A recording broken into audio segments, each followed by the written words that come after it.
Bonjour, je m'appelle Fabien Olicard. Dans ce format, nous faisons un focus sur un point en particulier du cerveau. Dans les épisodes précédents, vous avez proposé d'aborder notre capacité à changer ou à nous adapter, et c'est le sujet du jour. Nouvelle mesure oblige, je n'ai pas pu reprendre les tournages de Matière Grise. J'ai donc créé ce nouveau format qui s'alternera avec les épisodes normaux. Bienvenue dans le mini Matière Grise.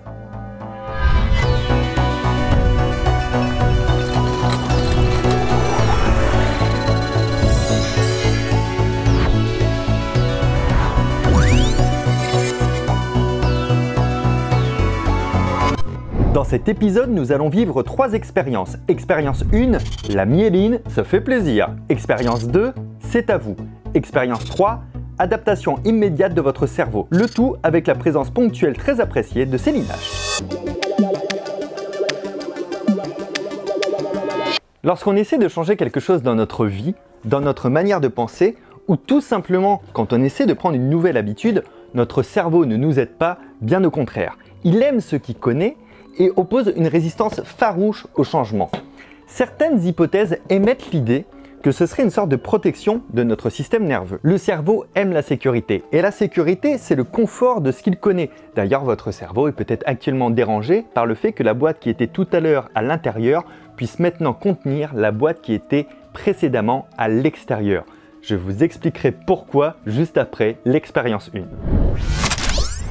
Laissez-moi vous présenter la myéline. C'est une sorte de membrane qui vient recouvrir les nerfs du cerveau et plus précisément les circuits neuronaux. Imaginez un peu une gaine en plastique qui recouvre un câble de fibre internet. À la différence que plus on mettrait de gaines en plastique et plus la vitesse de connexion serait bonne. Quand vous créez une nouvelle habitude, qu'elle soit dans l'action ou dans votre manière de penser, alors de la myéline va commencer à se déposer sur ce nouveau circuit. Plus il va y en avoir sur le neurone, plus le circuit sera efficace et donc naturel, sans souffrance. Là, l'idée, c'est que je vais jouer à un jeu de logique et vous allez pouvoir essayer de réfléchir en même temps que moi. Ce qu'on va essayer de générer, c'est de la myéline sur un schéma de pensée particulier et du coup d'adapter en même temps notre sens logique, ce qui fait que je vais devenir de plus en plus rapide. En théorie, je vais devenir meilleur au fur et à mesure que je vais faire des parties. Dans ce jeu, il y a une grille. Sur la grille, on va mettre des choses qui ressemblent à des voitures selon ce schéma-là. Et à chaque fois, moi, le but du jeu, c'est de pouvoir libérer la voiture rouge en ne faisant que glisser les choses. Je ne peux rien déplacer. Je vais commencer par reproduire celui-ci. Mon but est de sortir la voiture rouge ici, et donc j'ai seulement le droit de déplacer dans le sens, évidemment, des véhicules. Ça m'a l'air très facile. Ah ben non, ça aurait été trop facile justement comme ça. Okay. Si je fais ça comme ça, d'accord. Et là, ça doit pouvoir me libérer. J'ai pu sortir la voiture rouge, en même temps on était sur un niveau débutant, mais c'était aussi pour que je puisse comprendre les règles. J'enchaîne. Là, je vais reproduire celui-ci qui a un niveau intermédiaire qui me paraît quand même vachement plus complexe. Et ben là, c'est clairement, c'est pas la même histoire.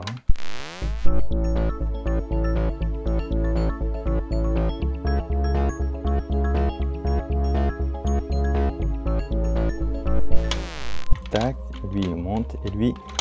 Et on sort le rouge. Ok. Celui-ci était clairement plus dur, on a mis 7 minutes, c'est ça, un truc comme ça? Ok, parce que j'ai vraiment galéré au point de croire que j'avais fait une erreur. Mais on va en refaire un, toujours en intermédiaire. Donc là, on veut aller ici. Ça veut dire que lui, d'une manière ou d'une autre, il faudra qu'il soit complètement descendu.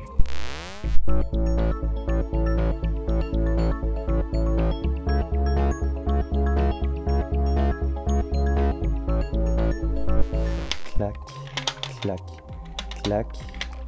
Clac, clac, clac. Là, c'était un peu plus rapide, je pense qu'on a mis 5 minutes, donc on commence à s'améliorer dans la logique et dans le schéma de pensée. Plus j'ai joué à ce jeu et plus j'ai optimisé mon chemin de pensée. Au départ, je l'ai trouvé dur, après je l'ai trouvé intéressant et à la fin, j'ai commencé à le trouver amusant et là, j'ai juste envie de résoudre encore.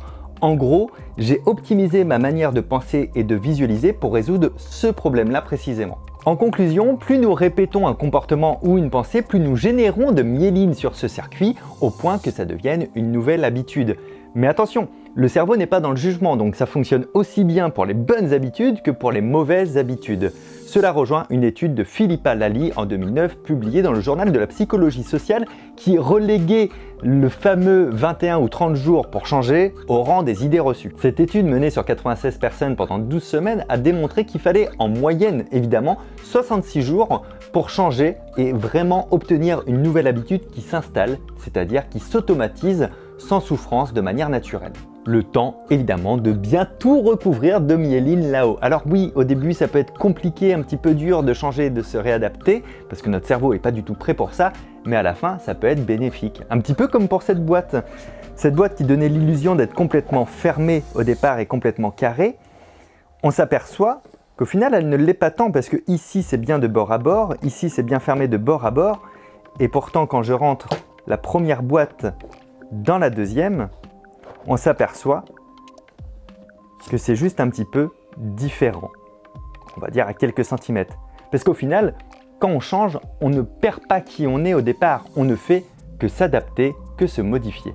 Après l'expérience 2, nous aurons l'intervention d'une invitée que vous connaissez bien qui nous racontera un changement que son cerveau lui refusait et qui pourtant lui a été plus que bénéfique. Le changement revient donc à perdre une posture confortable du cerveau. Le cerveau fera toujours son réac, ce qui fait que c'est compliqué de se fier à son propre jugement pour se poser la question: est-ce que c'est vraiment utile pour moi? Et si oui, pourquoi? Le seul moyen de parasiter ça, c'est de se poser la question: est-ce que je suis heureux ou simplement confortable? C'est ce que va nous expliquer tout à l'heure notre invité, juste après le C'est à vous. Nous allons maintenant faire un test pour déterminer votre propre résistance au changement, alors notez bien vos réponses. Question 1. Quand vous choisissez vos vêtements le matin, pour celles et ceux qui mettent des vêtements le matin. 1. Vous prenez simplement les premiers qui viennent. 2. Vous prenez ceux qui sont en rapport avec votre journée mais qui sont le plus pratiques pour cette journée. Ou 3. Vous prenez ceux qui sont en rapport avec votre journée mais qui sont les plus esthétiques dans le dress code idéal de votre journée. N'hésitez pas à faire pause quelques secondes pour noter votre réponse. Question numéro 2. On vous propose des vacances dans un pays que vous ne connaissez pas mais que de prime abord vous n'appréciez pas particulièrement. 1. Vous refusez directement, ça vous intéresse pas. 2. Vous vous renseignez sur les vaccins qu'il y aurait à faire pour y aller. Ou 3. Vous acceptez et vous commencez à faire des recherches pour voir ce qu'il y a à faire sur place peut-être. Troisième question. Dans votre rapport à l'écologie, au climat, à la planète. 1. Vous avez toujours fait attention à ça bien avant que ça devienne un sujet de société un petit peu à la mode. 2. Vous vous sentez un peu coupable quand vous y pensez. Ou 3. Vous suivez toujours les consignes à partir du moment qu'elles deviennent obligatoires. Quatrième question. L'univers auquel vous vous adaptez le mieux est 1. Celui des changements plutôt lifestyle, la mode, les vêtements, les soins, les coupes de cheveux, ce genre de choses. 2. Celui du monde, c'est le monde au sens de la société qui nous entoure. Ou 3. Celui de l'univers technologique qui ne fait que changer en permanence. Question numéro 5. Vous marchez tranquillement dans la rue quand tout d'un coup quelqu'un vous bouscule. 1. Vous vous excusez directement. 2. Vous éclatez de rire, ça vous fait marrer. Ou 3. Vous le regardez en attendant de voir sa réaction, prêt à vous énerver si sa réaction ne vous plaît pas. Je vous laisse faire vos comptes selon vos propres résultats. Voici un récap qui apparaît à l'écran. On va pouvoir, en fonction de votre nombre de points, connaître un petit peu votre capacité à vous adapter au changement. De 3 à 5, vous êtes en suradaptation, c'est-à-dire que vous courez vers la perfection, ce qui peut aussi vous empêcher d'être en accord avec vos véritables valeurs et vos vrais désirs. Posez-vous toujours la question de pourquoi et pour qui vous voulez changer et vous adapter. De -2 à 2, vous êtes plutôt à l'équilibre, malgré une légère résistance au changement lorsqu'il chamboule trop votre confort. De -3 à -5, vous avez du mal à effectuer des changements durables et cela peut parfois vous provoquer un sentiment de culpabilité vis-à-vis de vous-même ou vis-à-vis des autres. Commencez par opérer les changements qui à court terme vous rendront plus heureux. Nous vivons tous dans une zone de confort qui comporte ses propres frontières. À chaque fois qu'on veut faire un saut dans l'inconnu, parce qu'on veut changer notre manière de faire ou de penser, c'est extrêmement déplaisant pour le cerveau. Pourtant, prendre une nouvelle habitude va agrandir votre zone de confort qui va, à moyen terme, absorber ce qui était avant l'inconnu. Vous devez faire la différence entre la zone de confort, ce que vous maîtrisez et qui vous laisse dans une situation donc confortable. La zone d'apprentissage, c'est un petit peu comme quand on a un pied à l'intérieur de la zone de confort et un pied à l'extérieur, il n'y a pas vraiment de risque, mais on découvre quand même quelque chose. La zone de panique, qui est le vrai saut dans l'inconnu, c'est là où vous avez donc la peur, les angoisses, la remise en question.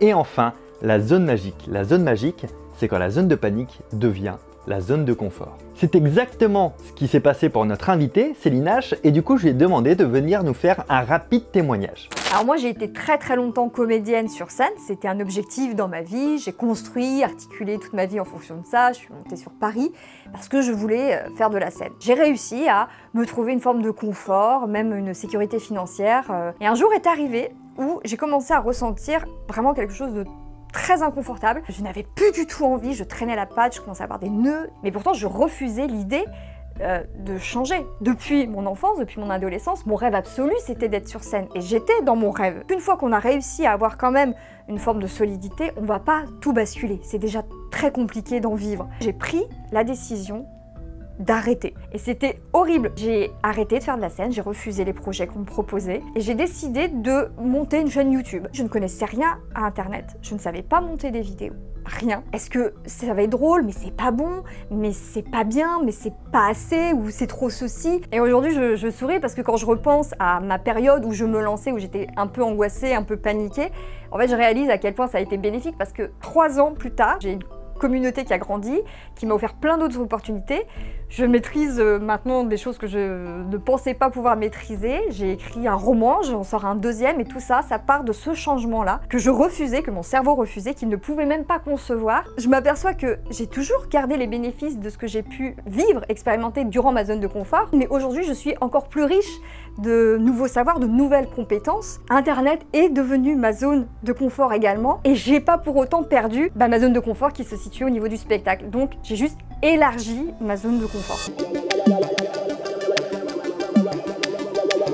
Dans cette troisième expérience, vous allez sentir votre cerveau changer en temps réel. Il va devoir s'adapter à de nouvelles données. Il est obligé de le faire, sinon il va se renfermer dans une incompréhension frustrante, ce qui peut être très agréable par exemple dans un tour de magie. On verra ça tout à l'heure, mais pour le moment, passons à l'expérience. À la fin de ma phrase, un texte va s'afficher à l'écran. Essayez de le lire et vous allez constater que vous allez le lire de plus en plus rapidement.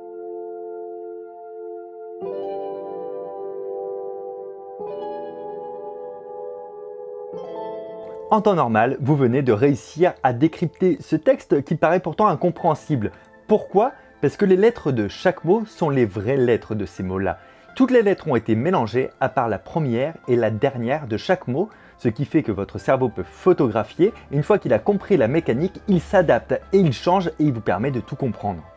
Tenez-vous prêts, voici un deuxième texte avec une méthode légèrement différente. Essayez de le lire le plus rapidement possible. Ça doit être bon et comme tout à l'heure, votre cerveau s'est adapté dès qu'il a compris les nouvelles règles du jeu. Il s'adapte très rapidement parce qu'il ne veut pas rester frustré, ce qui nous prouve que le cerveau sait changer quand il le faut. Et nous allons conclure cette expérience 3 avec l'expérience mise au point par John Ridley Stroop en 1935, publiée dans le Journal of Experimental Psychology. Vous voyez à l'écran apparaître des mots colorés. Dans un premier temps, je vais vous demander, si possible à voix haute, de lire le plus rapidement possible tous les mots que vous voyez.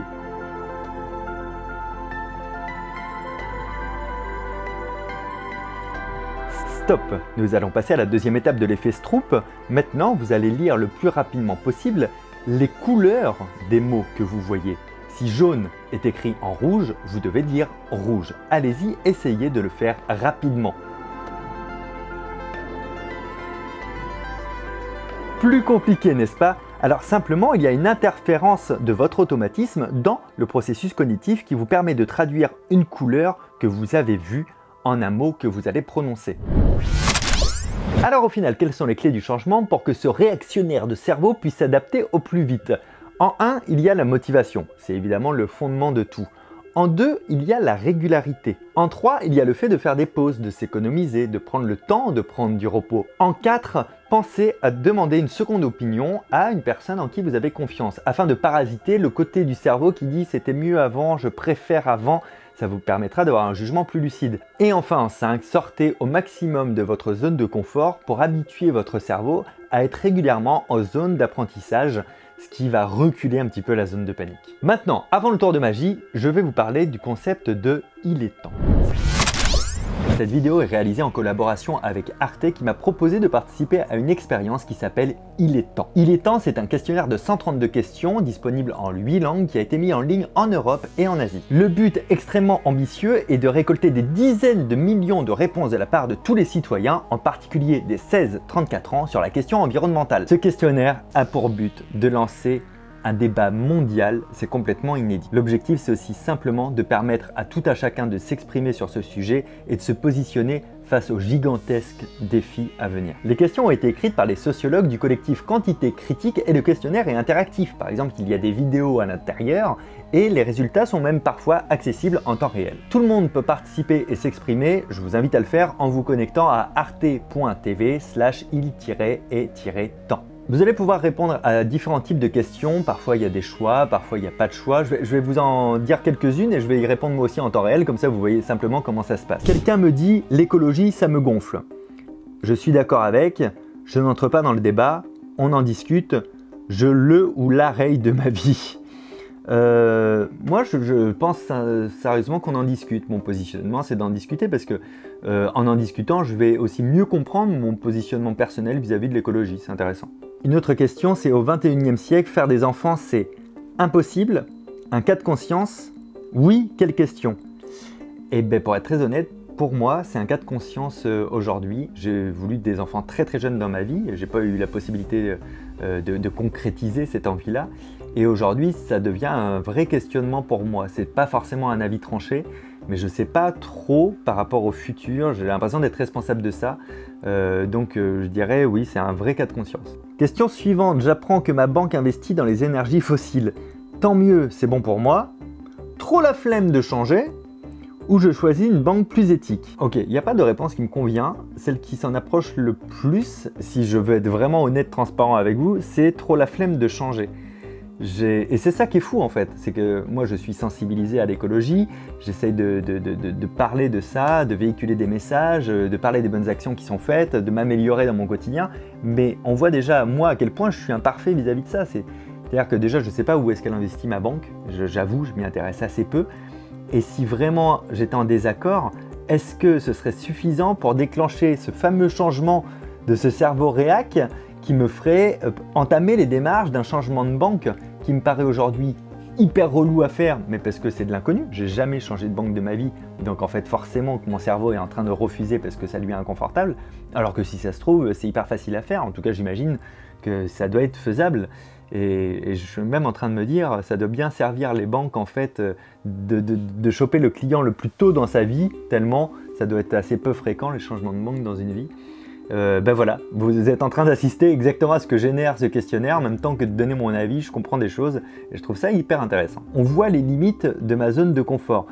Ben, c'est peut-être le moment où on pourra l'illustrer en magie. On va symboliser la zone de confort avec ces trois cartes-là. On a un 4 de pique, un deuxième et une dame de cœur. En fait, on pourrait se dire simplement que la vie, c'est un bonneto comme ça, où tout se mélange en permanence. Et si la dame de cœur c'est notre habitude, eh bien l'habitude elle est bien ancrée quelque part. Et le fait de vouloir la faire passer ailleurs, ça nous fait visiter une zone de panique. Et c'est assez compliqué, c'est comme la même angoisse, du moins ça y ressemble, de ne pas savoir si les cartes sont vraiment là où elles pensent qu'elles sont. Et pourtant à force d'apprentissage, la zone de confort s'élargit et la zone de panique devient la zone magique. Alors pouvons-nous changer les schémas de notre cerveau? Sommes-nous condamnés à faire rétrécir notre zone de confort? Existe-t-il des déclencheurs puissants pour notre pensée? Comment prenons-nous nos décisions? Nous verrons tout cela et bien plus dans les prochains épisodes de Mini Matière Grise. À très bientôt, ciao!